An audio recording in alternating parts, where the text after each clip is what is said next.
Shabbat Shalom. We are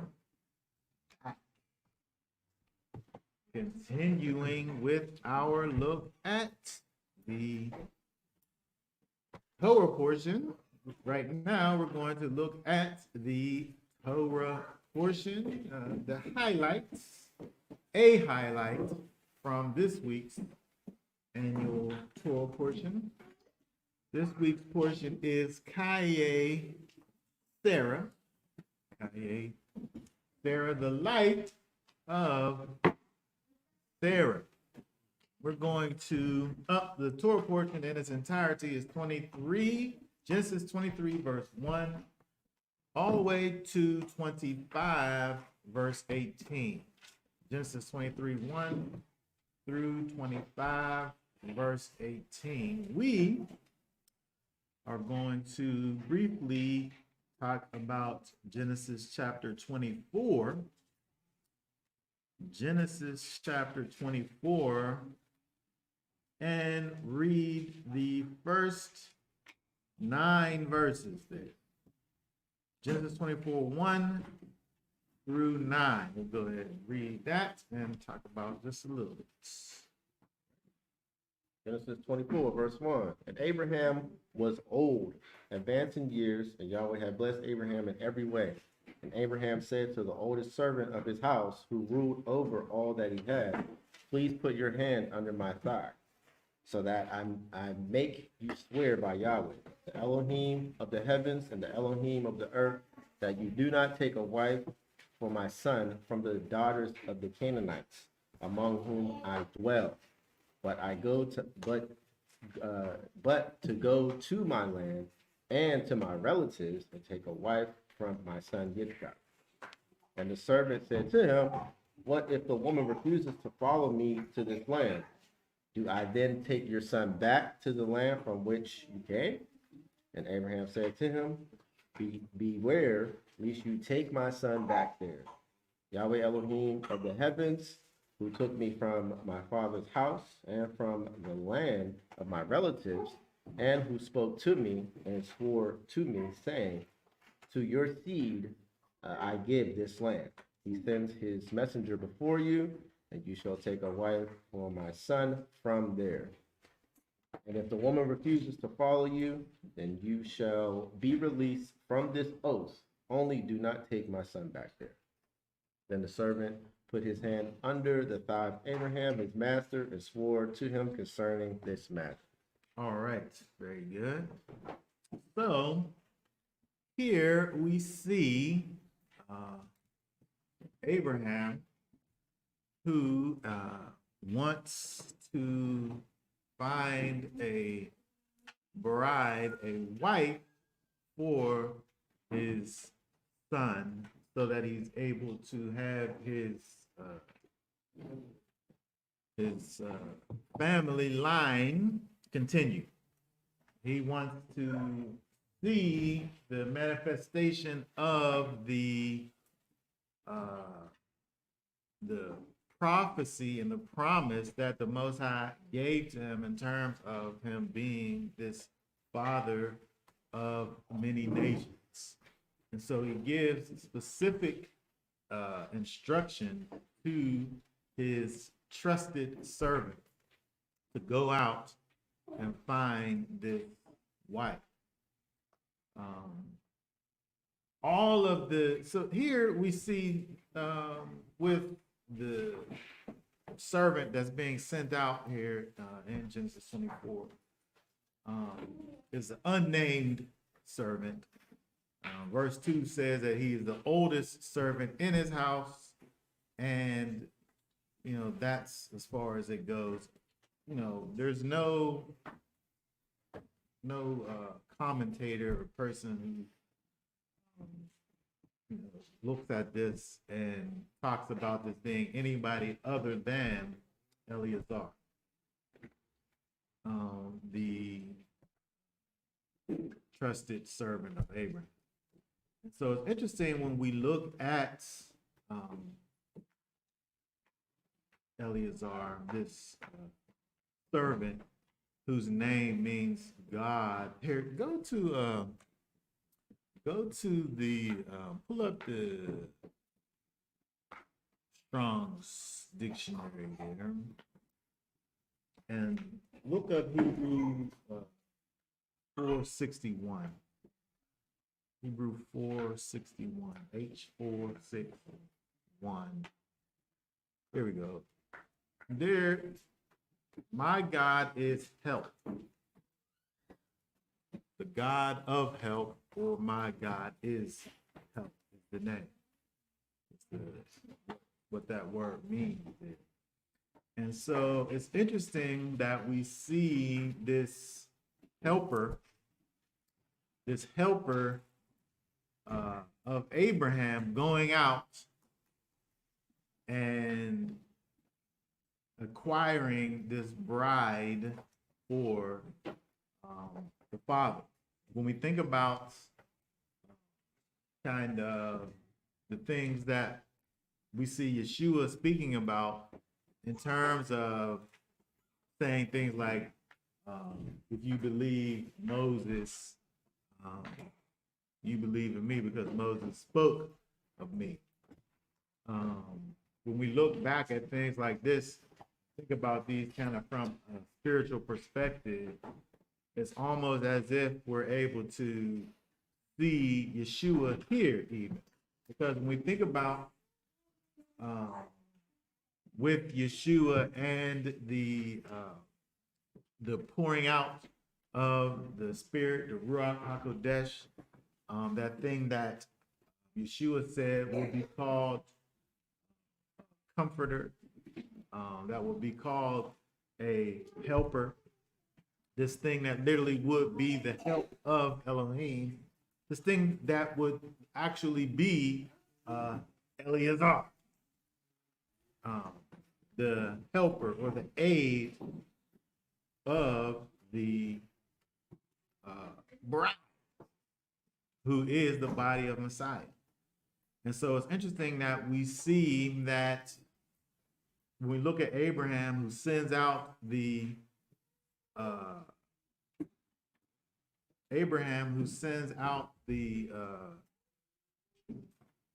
his servant, his trusted servant, that goes out to find this bride, it's necessary for the bride to come willingly.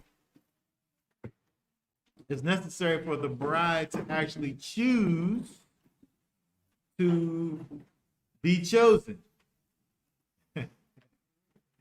Right? There was a specific criteria that was given to the helper, the one who was the help of Elohim, the help of the Father, the help of Abraham. There was a specific criteria that was given to him, but it was also necessary for the bride to accept the choosing. We people who believe that we are the quote unquote chosen people. I think one thing that we have to understand is that even though we're chosen, we have to accept the choosing. Yeah. You got to accept the choosing. Mm-hmm. The servant was sent out to go and get the bride, but she had to agree to some things in order for everything to come together. Mm-hmm. If she wasn't agreeable to this thing, that destroys everything.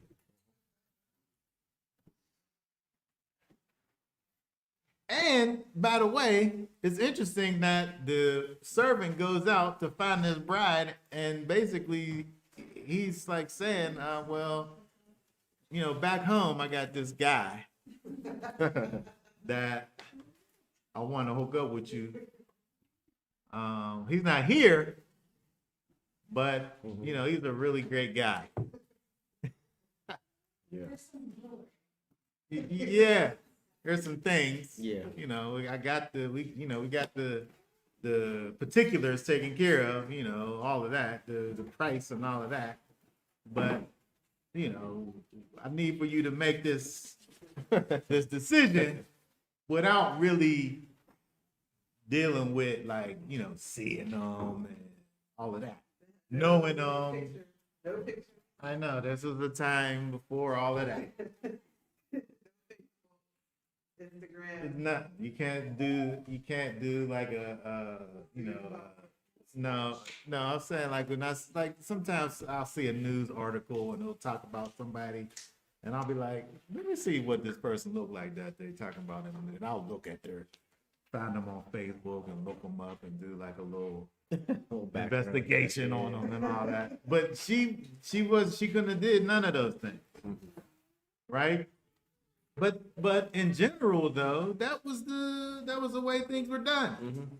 Ain't nobody sitting over talking about, well, what's he like?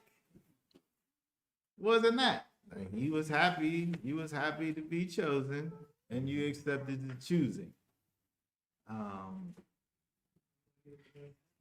And so when we think about this kind of from a spiritual perspective, with Eliezer here being the one that's going out and choosing the bride, and being kind of that representative of what the Spirit is for us, the Spirit going out and going into the hearts of the chosen, and us being those who are receiving this Spirit from on high, making that decision to follow the leading and guiding of that Spirit that leads us back to the husband. And so it's interesting when we look at this, this part of Scripture where we see, the trusted servant going out to find a bride to bring back this promised bride to fulfill this covenant that the Most High has made with his people, and to allow kind of this the prophecy to begin to take shape. It's interesting how when we look at this, it kind of gives us this picture of what it is that the Spirit does in each and every one of us, kind of, grooming us and showing us and bringing us back to our husband, right? Okay, does anybody have any thoughts, questions about the Torah portion before we go over to New Testament? Go ahead. Nice and loud. Climate, there's like a lot of conversations about this high-rising men and women need to submit to men and stuff like that. And there's a lot of weight being put on women, saying that they need to do like a better job vetting men, and they just find themselves in situations that a lot of people, hindsight is 2020, they're like, well, didn't even see the signs. So I'm just curious to see if there's some similarities to today and back then in regards to, people coming together to have a relationship. Because it's like women kind of only have to go off of what a man is going to say that they're going to do, versus, people saying like, oh, we should have known that he was going to be carried, kind of thing. I'm thinking, a situation I'm thinking of is with some woman shared with me that she was dating this guy, granted they weren't married, but they were doing the modern day thing, and it turned out that he had a whole other family. Yeah. And she was just kind of saying like, I only have to go off of what he told me. So what made me think of this, that was just like, there's still there's some weight on the man to be who he said he's going to be. And like, you know, women are typically put in the most vulnerable positions because they have only what to go off of what they say they're going to be.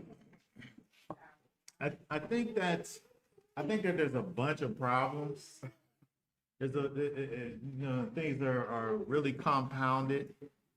But I think that when we're dealing with people coming from, like, say for instance here, he's sending back his servant to go back to the land of his people, right? He's going for a particular people, right? And so when we think about, bringing that up to now, we have to be able to have that kind of situation where the place that you're pulling from is a particular people. Number one. And so the other thing is, yes, she don't know who the guy is. She don't know who Isaac is necessarily. But the servant is coming in the right way. And so we have to think about things. We have to take things back. I'm saying back to doing things in a proper way. I letting it be known. Nobody's able to have my daughters unless they come through daddy first. Period. And so I don't want to necessarily have to put it on them to do the background checks. Because daddy gonna do the background checks. Right? And we can't, I'm saying that there is a need, a necessity for us to actually go back to doing things in a right and proper way. I'm saying that when you think about like the situation that you brought up, I feel like if a certain due diligence was taken, then you would know that there's this thing that's over here that nobody didn't say nothing about. But since we have a disconnection from the greater community, then, nobody knows anything. Right. And so I'm saying that sometimes it seems like, well, they did things different back then. They just went ahead and married people and you didn't even know, but you know where they're coming from. You know what kind of people this is. People had a different thing about them where you was able to say a thing and not actually be the thing. Yeah. Like there's integrity behind your words. Well, now we live in a time when people say things and there is no integrity. But if I'm saying when we're dealing with a certain people, which we should, we shouldn't be going out here finding people that's not from our fathers. We shouldn't be going out finding these strange people. Yep. And joining together with those people. I'm saying you get what you ask for whenever you do that. I did something like that to get with you. When we got together, I told her what I was about. I was like, I got this Bible. This is what I'm doing. If you can rock with this, we can go. That was it. And I was like, if you can agree with this, then we can go. If you don't agree with it, I can't talk to you. Is that not how? That's basically. There got to be a criteria. That's the new how the new vet process got to be today. There's a criteria. Yeah. And out the gate. And I'm saying it must be that way. It has to be that way. Yeah. Especially in these days and times. But if we ever think that we're going to be able to, when we think about the idea of,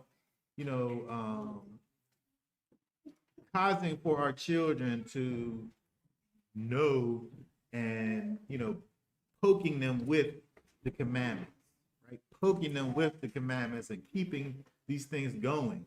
I think part of that is kind of having certain things established, Yeah.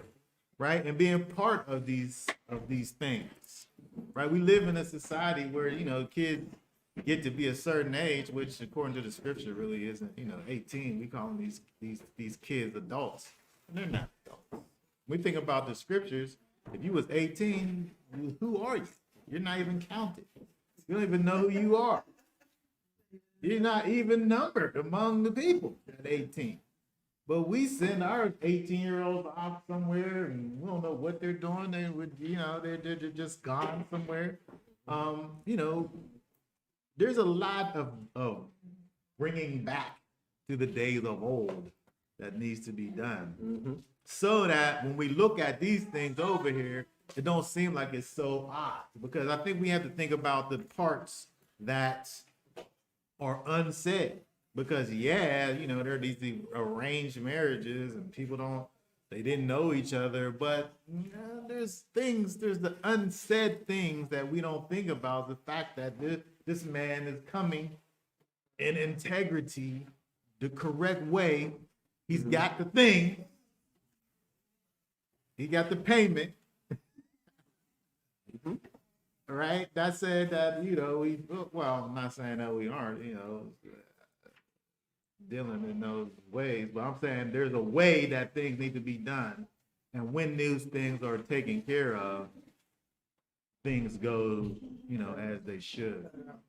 And so it's necessary for a lot of things to go down. But the first thing is, you know, number one is people coming back to the Master Yeshua, having their heart to be changed. And then from there, you know, start building back up, you know, the way things are supposed to go. And, you know, these things are possible. It's possible. But it's, you know, there's a lot of adversities standing in the way. But I think the number one thing is that people in the faith can't be going outside of the faith to find me. That's just the number one no. And when we look at this, you know, thinking about that idea from this, the number one thing was, you know, he's going back to a particular people, and there was some people that just wasn't part of the deal. Right. It cannot be those ones. Yeah. And so we got to be about that same situation. Like if you going out to find a mate, it can't be somebody on the outside. He said swear by both sides.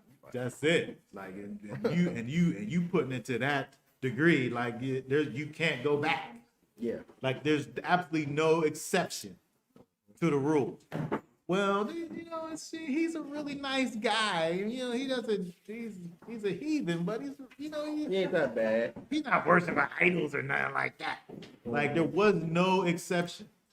And it has to be like that. We really have to think, well, not we.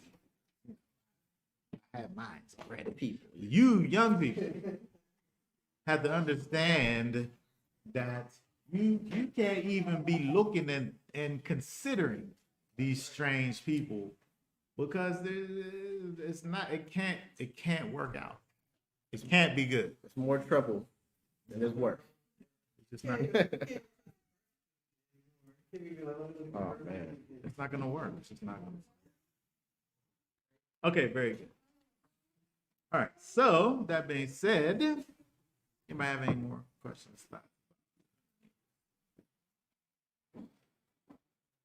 Okay, so that being said, we're going to go ahead and deal with now the words of the master. We're going to go ahead and look over at